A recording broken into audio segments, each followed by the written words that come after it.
Welcome to the Downtown Download virtual podcast. We hear from our members and learn something new about downtown Madison. This podcast is brought to you by the law firm of Carlson, Black, O'Callahan, and Battenberg, located in downtown Madison. Carlson Black specializes in commercial real estate, business, and tax law.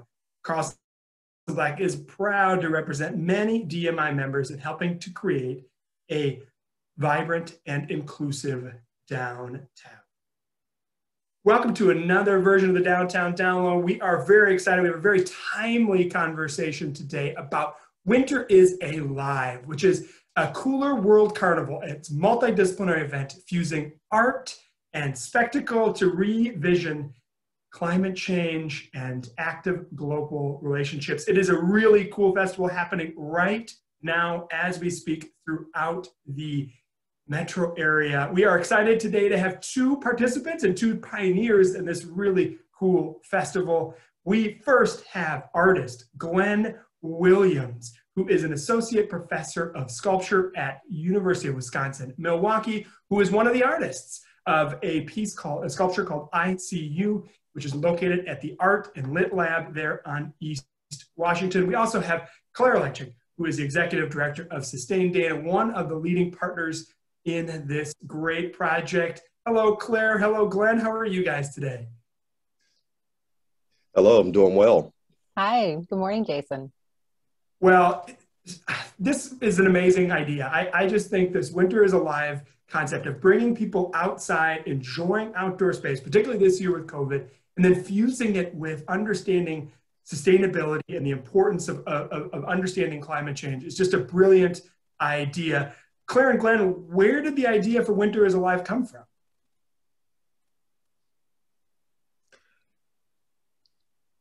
Did you want to address that?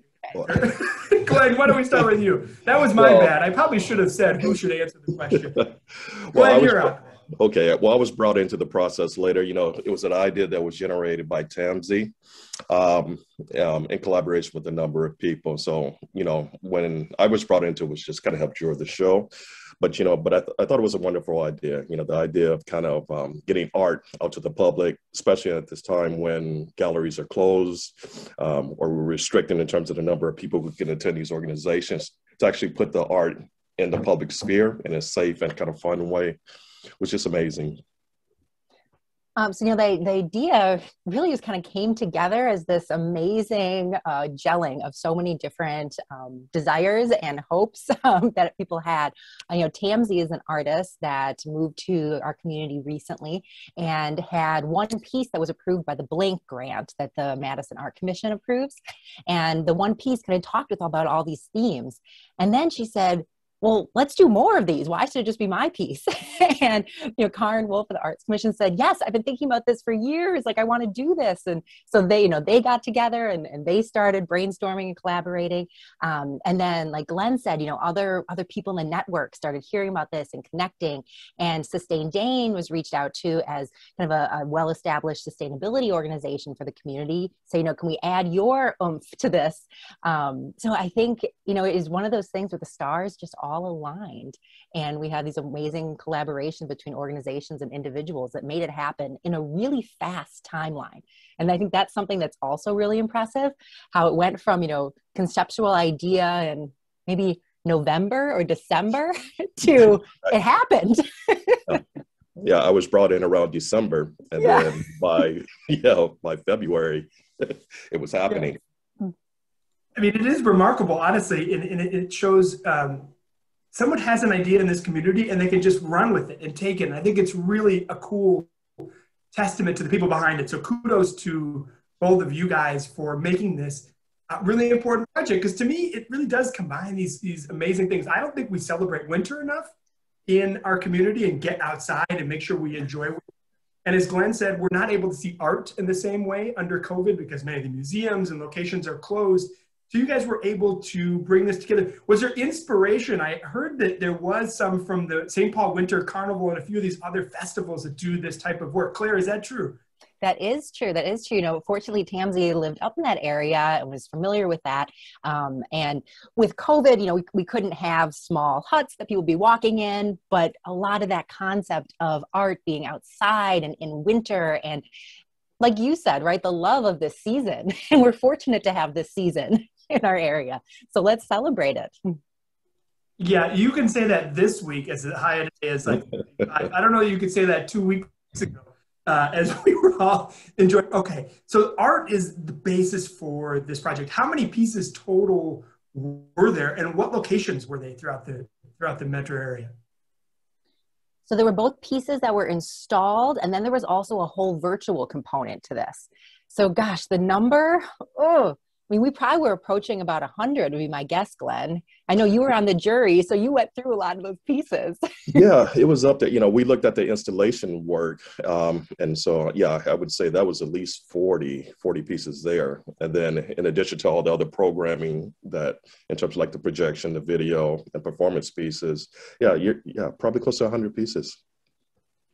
So speaking of pieces, Glenn, you had one of your pieces, the ICU. Tell us more about your sculpture and why this was an important project for you. Okay, well, ICU is part of a series of pieces that I've done in the past that kind of relate to the housing crisis. And so, you know, typically the theme of this particular exhibition isn't where I tend to work in terms of the subject matter, but I thought it would be interesting to kind of explore the aspect of climate change or extreme climate change and how its impact has had on increasing like the homeless population in our communities. And so I just want to kind of explore that idea. You know, by no means do I think climate change is a social construct, but I wanted to see how it impacts the way that we you know, face our social norms, our social realities. So that's where the piece comes from. So ICU, you know, short is intensive care unit. So, you know, just kind of point out that this is an emergency, something that we need to address right now. But it also stems from a poem that I read by Langston Hughes called ICU, which is basically, I can see your house, but I can't see you. I can see your house, but I can't see you. So when you're in your house, what do you do? So it's basically about looking at the surface of things and not delving deeper, but something that we need to do. So that's, in this short, that's kind of what the piece is about. And why sculpture for you? And why is this the medium that you really are able to tell your story, to tell who you are? I always find this a really important question for artists. You know, you tell so much through your medium. Why sculpture? So, well, my background is public art. And so I started out as a sheet metal fabricator, working for my professor in undergrad, which is a public artist in Iowa. So my training has been in sculpture in that sense. Then, of course, as I progressed and went through graduate school, decided to become a teacher, I started to expand that vocabulary a little bit more. So for me, the three-dimensional arts is a medium that I feel most comfortable in terms of expressing myself. It's in the physical world. It's the physical aspects of making. And that time that evolves over that period, that gives me time to really reflect and think about the work that I'm doing in a way that, I'm not saying it's not necessarily the same way for painters, but at least for me, it wasn't that way when I was, you know, practicing kind of two-dimensional works earlier in my career. So it gives me a time to reflect. It gives me time to get physical with the work. It gives me time to think about these things and see how they evolve over time. And sometimes it even gives me time to, you know, change maybe the way that I'm thinking about an issue. And so that's one of the reasons why I enjoy engaging in sculpture, and it's my choice medium.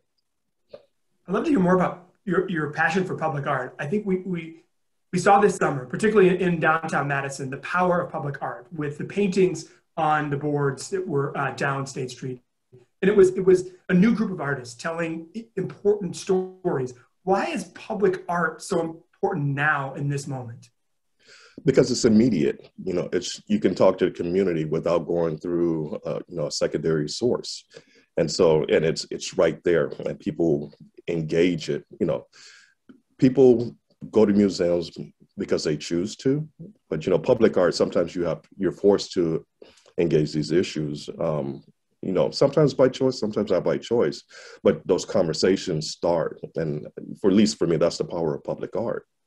So that we can start to kind of look at and address these issues, you know, whatever the issue is or whatever the artist is trying to communicate. And Claire, we saw that public art play out to tell the story of climate change. What other art besides, you know, Glenn's piece, ICU, did we see that was very powerful for you in Winters Live and you can still see over the next week or so? Gosh, there's so many. And, I was really fortunate that I got to read the submissions, and, a couple of them that stuck with me. One is a piece that's at James Madison Park right now, by an artist who was hiking at the time that COVID began and her phone wasn't working. She got to the top of the mountain planning to spend time, drawing and being out there. But the hike took longer than they thought. So they said, let's just turn around, we'll head back. And when they got to the bottom of the mountain and their phones came back on, COVID had started. And they decided to cut their trip short and they went home. So her piece is called Draw the Tree. And I think it's very similar to like Stop to Smell the Roses, but that, being really kind of present and thinking about what's happening and what's my role and how am I part of this. She did it on the billboards downtown. And she talked about how those used to be just filled with, activities to do. And every time she walks past them, she's just reflecting on kind of this year and also on the hopes of what's going forward. So that piece I thought was really, really beautiful. I also really loved Eric Ange, I think is how to say his name, piece at Brittingham Bay, which is a large wooden fish that he built. And it's just so striking against the white snow and the ice. And this fish is talking about, how we need to take care of our lakes and, underneath the water, right? The whole ecosystem that's living there, and our need to, be really thoughtful about how we're impacting that and supporting the natural environment with our actions. There were so many pieces, it's hard to just name two, but those are two that come top of mind. So you can still see the art now. How do you find out more information about where to go to find this art, which is throughout our entire community? Claire, where's the best source? winterisalive.org is the website. There's also an Instagram and a Facebook page. So, those can kind of keep you flowing with images and what's changing. With the warmer weather, some of the pieces on the lakes have been taken off. I know, Jason, we had a great project together with the snow sculptures as well that happened. And then, kind of those started to melt down. So it's all part of this part, it's part of the evolution. I think it's actually very natural and kind of fits in really well with the theme. So definitely check out the website and you can see which pieces are still there, or may have been moved or shifted.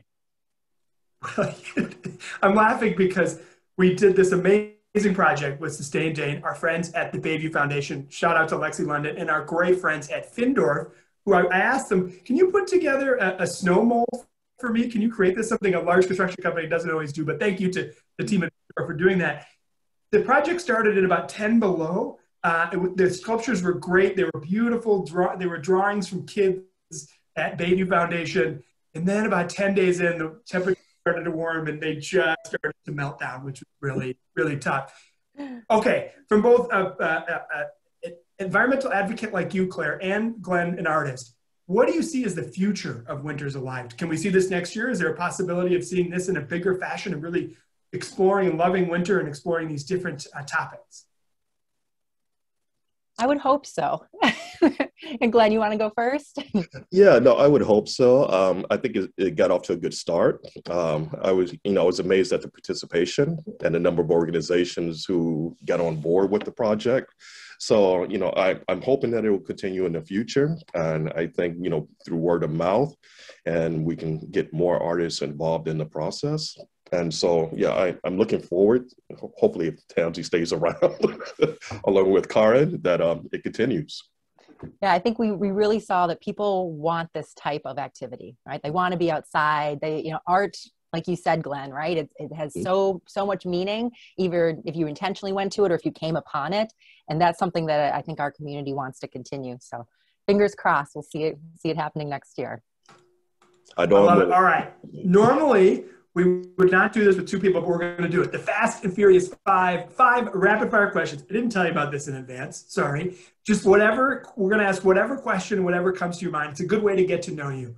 Glenn, favorite piece of public art in Madison? Favorite piece of public art in Madison? Oh, you can't do that to me.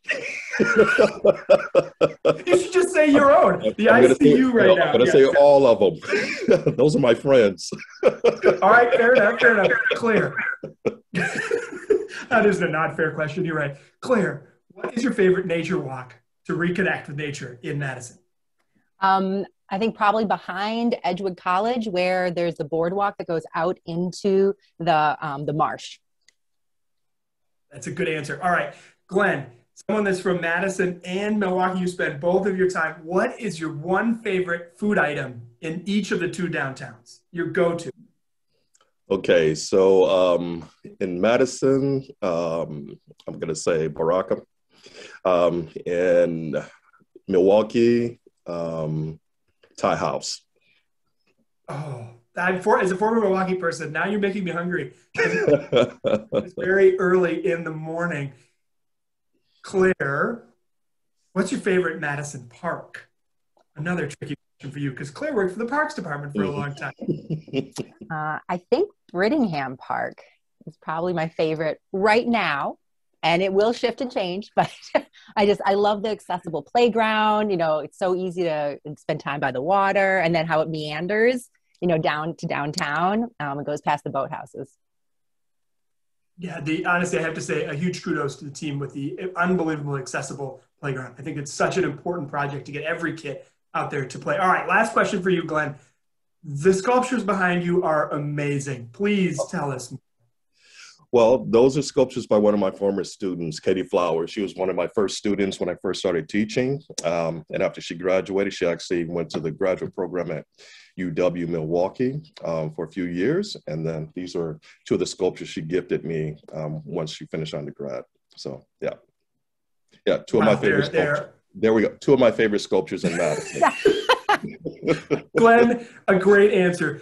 To Claire Electric, the Executive Director of Sustain Dane, thank you so much. Glenn Williams, Associate Professor of Sculpture at University of Wisconsin-Milwaukee. Thank you so much for being here, and thank you so much for doing all you do to bring public art and these important messages to downtown and throughout our entire community. Thank you all for joining us for another edition of the Downtown Down Low. Lastly, thank you to our sponsor, Carlson, Black, O'Callahan, and Battenberg for all they do for downtown Madison. We'll see you on the next episode. Have a great day and stay healthy. Talk to you soon.